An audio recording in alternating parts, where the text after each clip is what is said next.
My voice is trapped in the digital static of a file that should not exist. If you are hearing this, the timeline has already shifted, and the woman who calls herself Alix Summer is currently sitting in my kitchen, wearing my life like a perfectly tailored coat. She did not just steal my identity, she curated it, brick by agonizing brick, while I was rendered a ghost in my own home. Welcome to Swasti Diaries. I am not the host you think you are listening to. I am the prisoner who was forced to record these episodes, watching from the shadows of a basement that was remodeled specifically to keep me silent. Every word I spoke on the podcast was a script written by someone who knew exactly how to make the world believe I had walked away from my family, my career, and my sanity. The blood-stained recorder sitting on my desk is not a prop for a true crime series. It is the only piece of physical evidence that proves I was never the architect of my own exit. Nathan, my husband, is already under suspicion. His digital alibi systematically dismantled by someone with administrative access to our home network. He thinks he is being framed for a crime that has not even fully unfolded yet. The true horror is not that I am missing. It is that the world has already accepted the version of me that Josie Fair has been perfecting for years. How do you prove you exist when everyone you love has already been convinced you never were? It started with a birthday dinner, the kind of mundane event that usually passes without a second thought.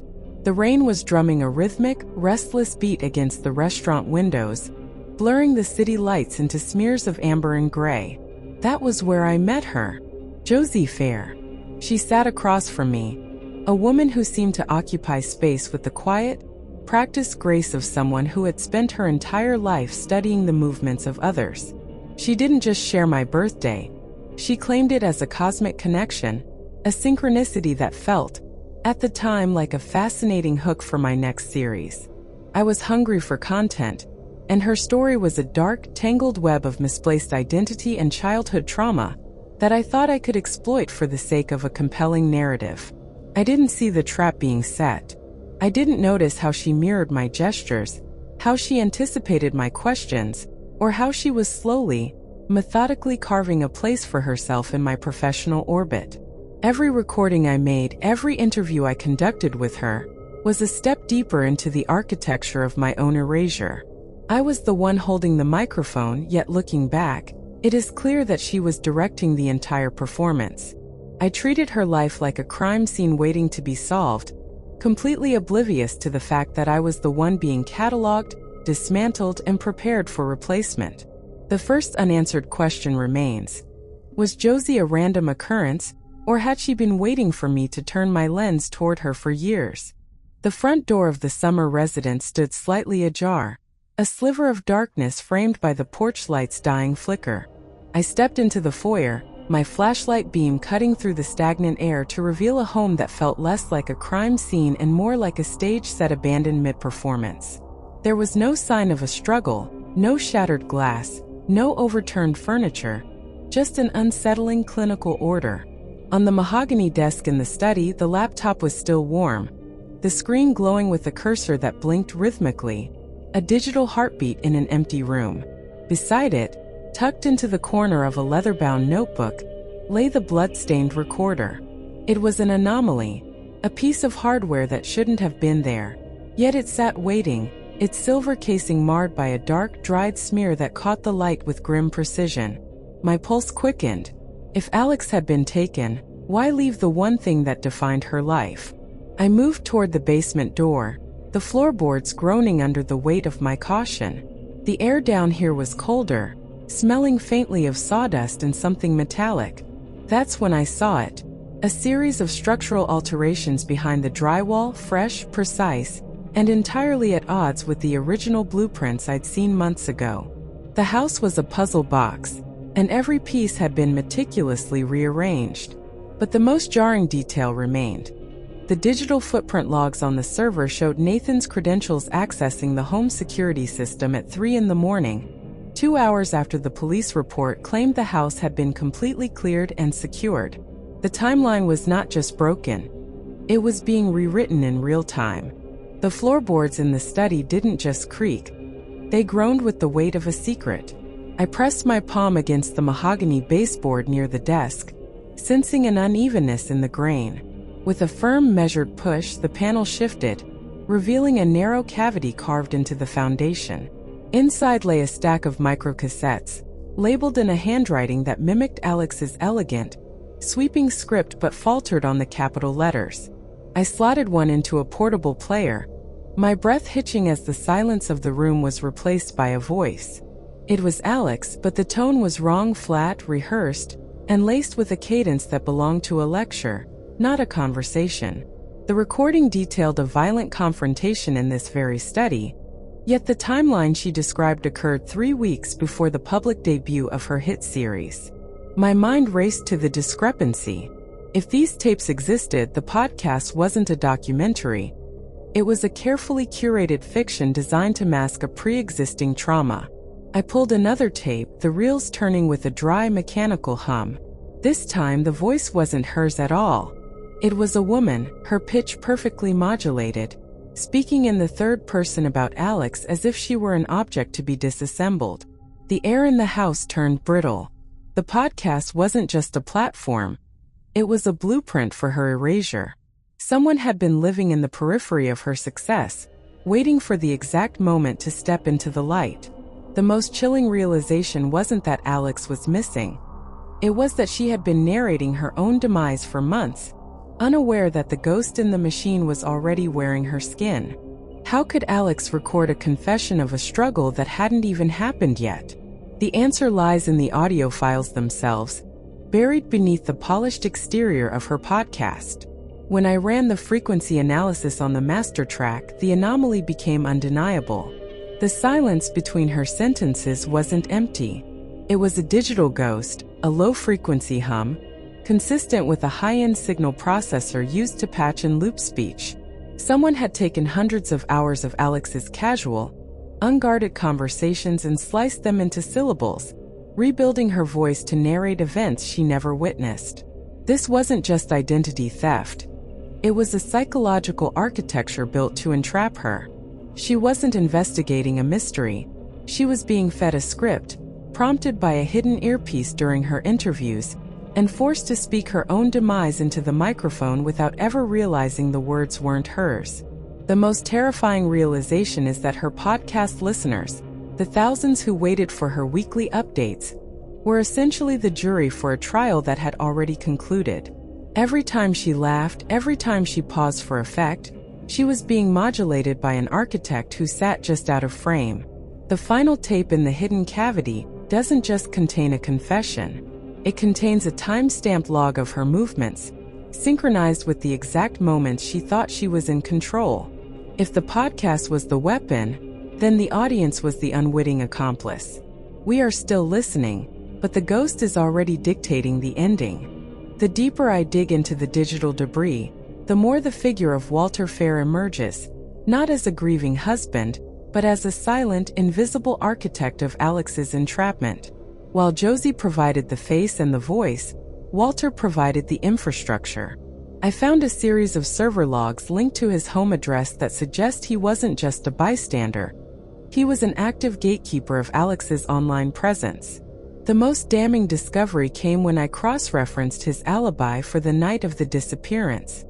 He claimed to be at a local diner, a 3-hour drive from the crime scene, yet the metadata from his own smartphone, tethered to the home's local area network, places him in the basement study at the exact moment Alix's final podcast segment was being uploaded to the server.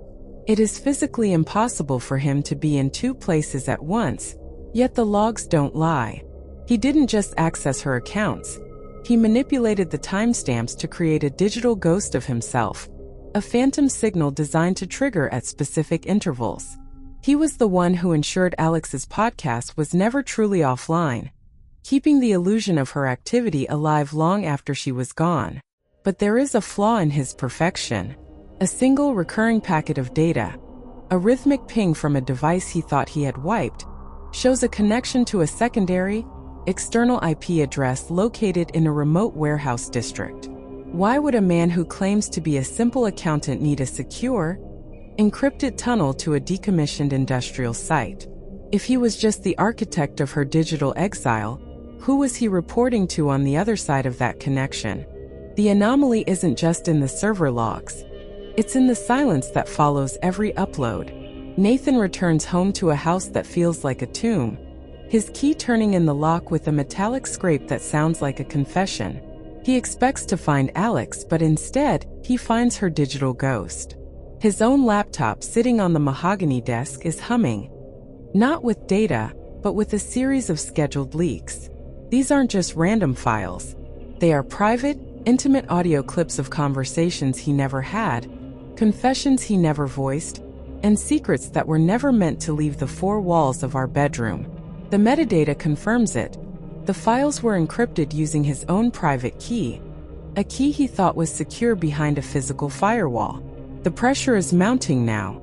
Every time he attempts to delete a file, a secondary process instantly restores it, effectively locking him out of his own identity. He is being framed in real time, his digital footprint being rewritten to suggest he was the one orchestrating the podcast's dark turn. The most chilling detail?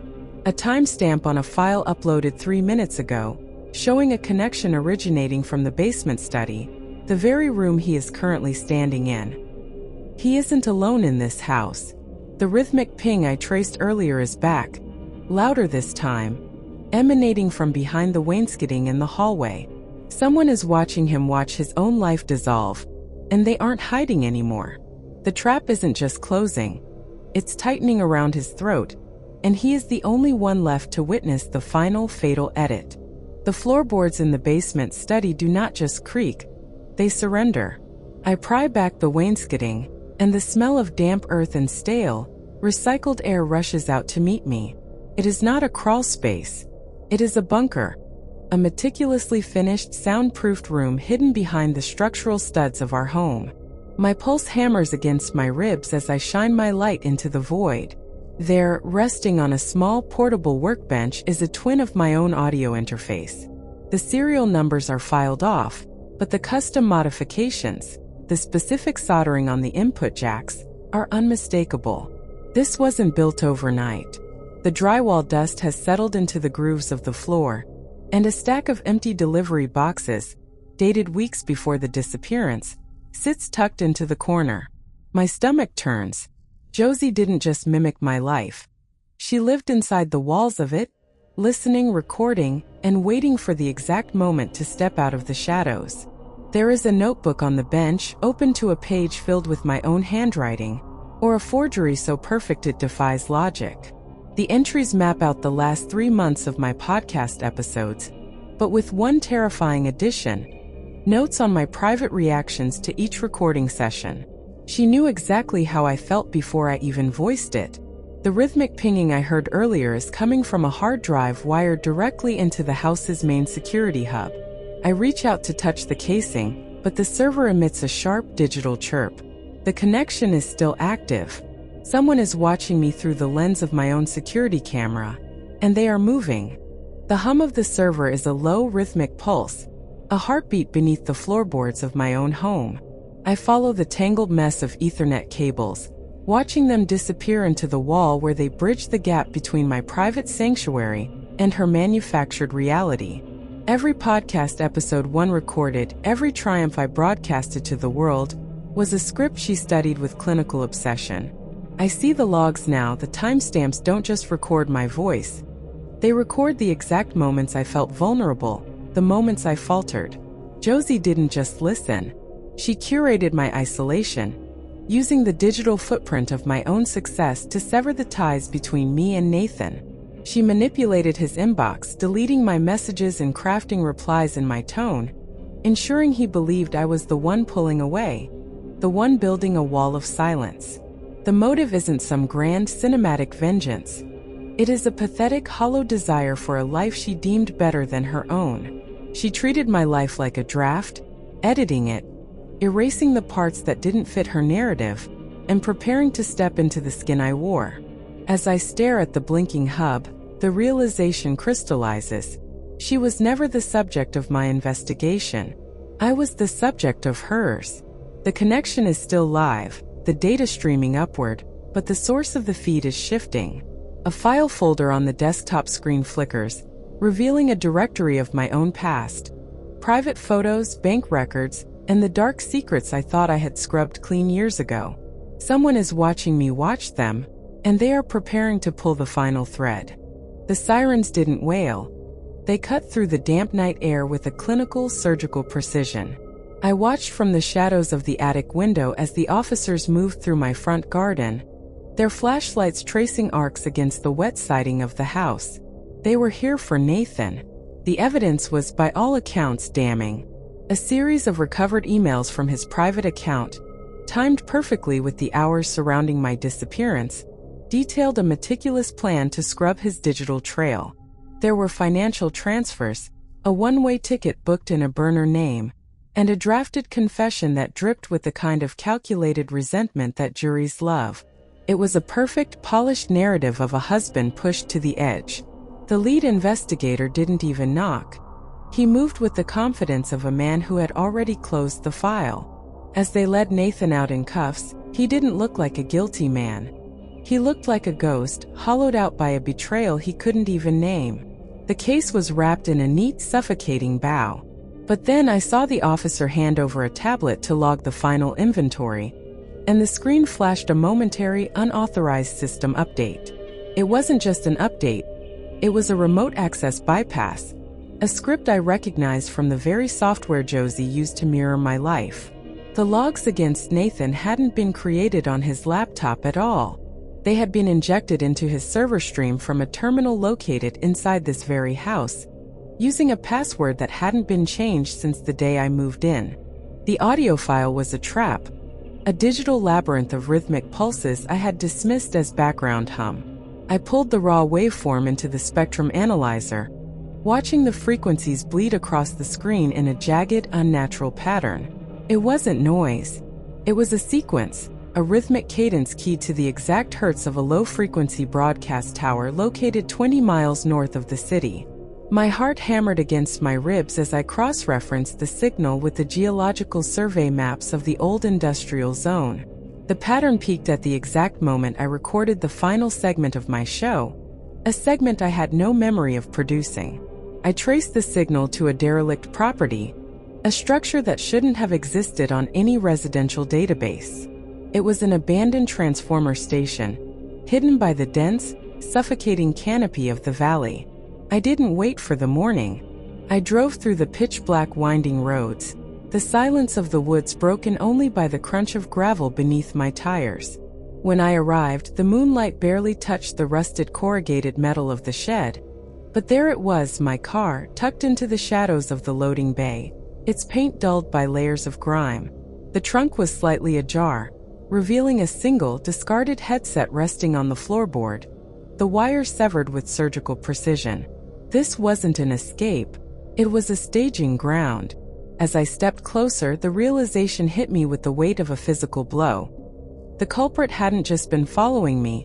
They had been broadcasting my life from this very spot, using the stolen signal to feed my own voice back to me through the podcast. The trail didn't end here. It was only the beginning of a much larger, darker architecture. The audio file wasn't just a recording. It was a script. I pulled the metadata from the raw files, the ones I thought were erased weeks ago. The timestamps revealed a chilling sequence. A ghost in the machine. Josie hadn't just been listening. She had been editing my life in real time. Every hesitation, every stutter, every moment I leaned into the microphone to whisper a private confession, she had fed it back to me through an earpiece I didn't even know I was wearing.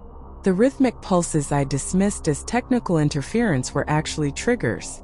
They were designed to induce a specific psychological state, a low-frequency entrainment that made me more suggestible, more prone to the narrative she was building.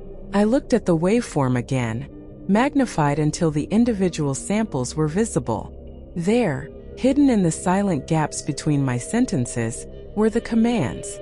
She had spliced her own voice into the background, a subliminal layer that mimicked my cadence so perfectly I had accepted it as my own thought process. It explains the blackouts. It explains why I felt like a stranger in my own home. I was being coached to dismantle my own reputation from the inside out. I traced the signal path back to the basement, to the structural alterations I had ignored as mere renovation. The wall behind the soundproofing wasn't just a wall. It was a conduit for a high-gain transmitter. She didn't just want me gone. She wanted me to leave behind a digital suicide note written in my own voice. The final horrifying realization, the last segment I recorded before the disappearance, it wasn't me at all. It was a synthesis, a perfect copy of my identity, waiting to be uploaded the moment I was silenced. The ledger I found tucked behind the transformer wasn't a diary. It was an invoice. It detailed payments flowing into a shell company registered in the Cayman Islands, dated 3 years before I ever met Josie. The amounts were staggering, enough to fund a small army of researchers and audio engineers. This wasn't just a birthday ruse or a twisted fan obsession. Josie was a contract hire, a puppet dancing on strings pulled by someone who had been waiting for the perfect moment to burn my career to the ground. I cross-referenced the transaction dates with my old podcast archives. Every time I ran an exposé on a powerful figure, the funding for Josie's equipment spiked. She wasn't just mirroring my life. She was being paid to document my slow, systematic decline. The mastermind wasn't a ghost. They were a victim of my own past reporting. Someone who had lost everything because I chose a dramatic narrative over the truth. The realization hits like a physical blow. I wasn't the investigator here. I was the subject of a long-term, high-budget psychological experiment. The rhythmic patterns I found in the audio? They were markers for the investors. Proof that their product was functioning exactly as intended. As I stare at the bank routing numbers, the final terrifying contradiction emerges. Nathan didn't manipulate my digital footprint to frame me. He was the one who tried to warn me, and his silence wasn't complicity. It was a hostage situation. He was being paid to watch, not to participate. The basement door creaked open, not into a dungeon, but into a sterile, soundproofed broadcast booth. There, sitting amidst a sea of blinking servers and monitors, was the architect of my undoing. It wasn't a stranger. It was Marcus, the father of the boy I'd falsely implicated in my first major hit piece 5 years ago. He hadn't just lost his job. He'd lost his son to the public vitriol I'd manufactured. He didn't want my money. He wanted my soul, or at least the digital version of it. Josie was never a mastermind. She was a desperate, debt-ridden woman hired to play the role of my shadow, instructed by Marcus through the very audio cues I'd been tracking. The rhythmic patterns weren't GPS coordinates for investors. They were subaudible triggers designed to keep me in a state of constant, high cortisol anxiety, making me prone to the errors that would prove my guilt. Every time I thought I was finding a clue, I was simply walking deeper into a pre-scripted narrative designed to culminate in my own televised confession. The blood-stained recorder I found earlier? It was a prop, staged to ensure that when the police finally arrived, they wouldn't be looking for a kidnapping victim, but for a woman who had staged her own violent exit to escape her mounting lies. Marcus stepped into the dim light, holding a tablet that contained a live feed of my home, now empty and staged to look like a crime scene I'd fled hours ago. He hadn't just framed me for murder. He'd turned my life into a podcast episode that would end with my permanent disappearance. The question remains, if I stop recording now, does the cycle end? Or is the final broadcast already scheduled to upload? The servers are silent now. Marcus is gone, vanished into the gray pre-dawn mist, leaving behind nothing but a digital ghost town of my own making. I spent years crafting narratives for listeners, never realizing that the most dangerous stories are the ones we tell ourselves to justify our own moral compromises. The police found the booth, but they found no kidnapping victim. They found a woman who had meticulously erased her own digital footprint, leaving behind a trail of fabricated evidence that points directly to me as the architect of a grand, self-serving deception. The irony is suffocating. By trying to protect my reputation, I ensured its total destruction. The podcast is gone, wiped from every server, yet the silence it left behind is louder than any broadcast I ever produced. I have learned that when you turn someone else's life into content, You are only ever one bad edit away from becoming the subject of your own undoing. I am left with a pile of corrupted hard drives and the cold realization that my identity was never stolen. It was surrendered piece by piece, every time I chose a sensational headline over the truth. The cycle is broken, but the damage to my life is permanent. If you value your privacy, be careful who you trust with your story, because sometimes the narrator is the one holding the knife. Thank you for listening to this investigation. For more deep dives into the shadows of human nature, please subscribe to Swasti Diaries.